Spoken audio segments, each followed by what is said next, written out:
Impôt foncier en RDC. Champ d'application. L'impôt foncier, IF en sigle, a pour base imposable la superficie de concession foncière bâtie ou non se trouvant en RDC. Redevable de l'impôt. En application de l'article 8 de l'ordonnance loi susmentionnée, l'IF est dû par le titulaire du droit de propriété, de possession, d'emphytéose, de superficie, de cession, de concession ou d'usufruit des biens imposables, ainsi que par les personnes occupant, en vertu d'un bail, des biens immobiliers faisant partie soit du domaine privé de l'État, des provinces, des villes et des communes, soit des patrimoines des circonscriptions. En outre, même si le locataire s'est engagé à payer l'IF, il est toujours dû par le propriétaire et son paiement intégral lui incombe, conformément aux articles 9 et 10. Par ailleurs, en cas de vente de l'immeuble, le nouveau propriétaire doit faire la déclaration à l'administration fiscale dans un délai d'1 mois à dater de la mutation de la propriété, sinon il est tenu solidaire du paiement des impôts fonciers restants dus par l'ancien propriétaire. Exonération et exemption.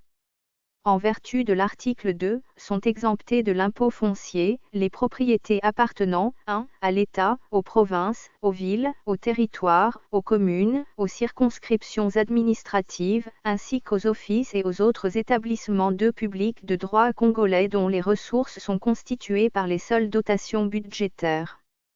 2. Aux institutions religieuses, scientifiques ou philanthropiques reconnues par l'État congolais. 3. Aux associations privées à caractère religieux, scientifique et philanthropique ayant reçu la personnalité civile.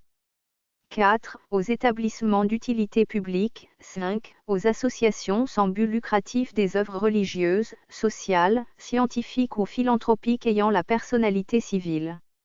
6. Aux États étrangers et affectés exclusivement à l'usage des bureaux d'ambassades ou de consulats, ou au logement d'agents diplomatiques et consulaires.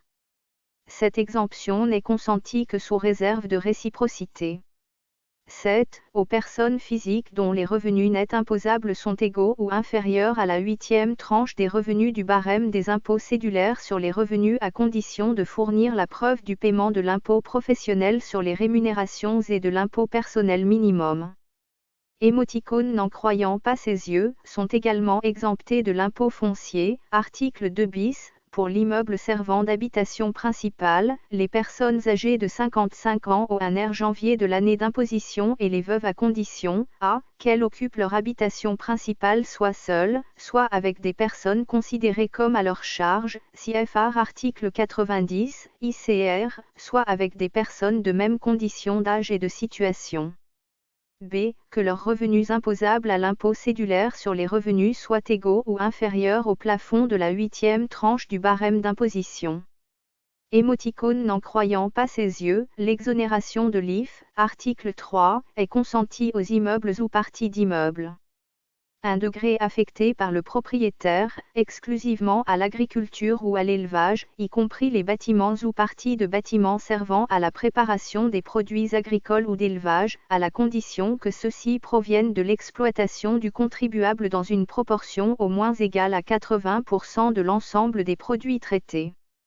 2 degrés qu'un propriétaire ne poursuivant aucun but du lucre, aura affecté, à l'exercice d'un culte public, à l'enseignement, à la recherche scientifique, à l'installation d'hôpitaux, d'hospices, de cliniques ou d'autres œuvres analogues de bienfaisance.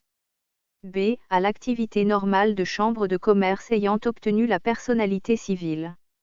C. À l'activité sociale des sociétés mutualistes et des unions professionnelles avec personnalité civile, excepté les locaux servant au logement, au débit des boissons ou à un commerce quelconque.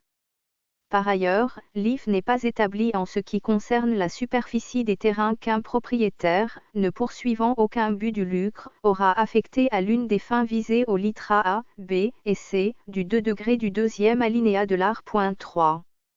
Également, des exonérations de l'IF peuvent être accordées en vertu du Code des investissements ou par des conventions spéciales. Massir imposable et taux d'imposition. Afin de réaliser l'imposition des concessions foncières, il est institué un impôt forfaitaire annuel variant suivant la nature des immeubles et les rangs des localités, et un impôt concernant uniquement les villas situées dans les localités de premier jusqu'au quatrième rang, lequel est calculé en fonction de la superficie bâtie. Concernant les propriétés non bâties qui ne sont rien d'autre que des terrains, seules celles situées dans les villes sont imposables. En pratique, il y a une liste qui classe les localités, villes, et ne sont imposables que les immeubles, villas et terrains situés dans les localités de premier, deuxième, troisième et quatrième rang.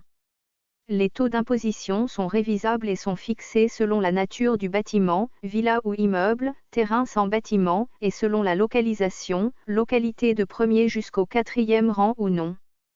Quant au calcul de la superficie, il n'est appliqué que dans le cas des villas.